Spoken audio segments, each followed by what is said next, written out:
Week 6 in our study on the armor of God. Today we're talking about the helmet of salvation. Ephesians 6:17 says, take the helmet of salvation. I want to tell you, in an article that was in the Lansing State Journal, tells a story about the importance of helmets. A 36-year-old man named Paul Maxim suffered a skull fracture in a skateboarding accident. According to local officials, a simple helmet would have saved his life.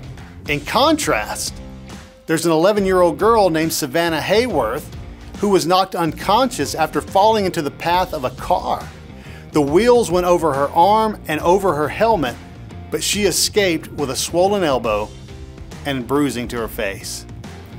It's amazing to think that the absence or presence of something as simple as a helmet can make a difference when it comes to life or death.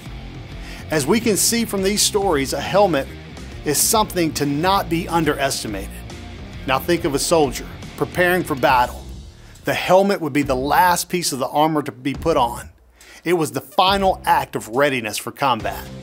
This helmet would be vital for survival, as any severe blow to the head would mean almost certain death.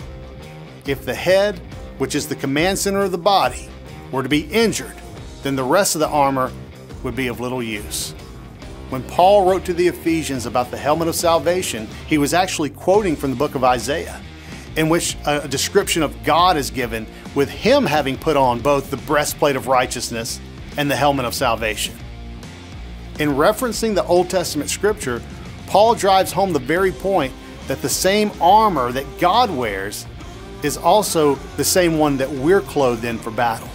As with the breastplate of righteousness, the helmet of salvation rests on the work of Christ to save us. As we journey with the Lord and allow Him to work that salvation into every part of our being, the battlefield of our mind becomes the primary place that our spiritual battle will be fought.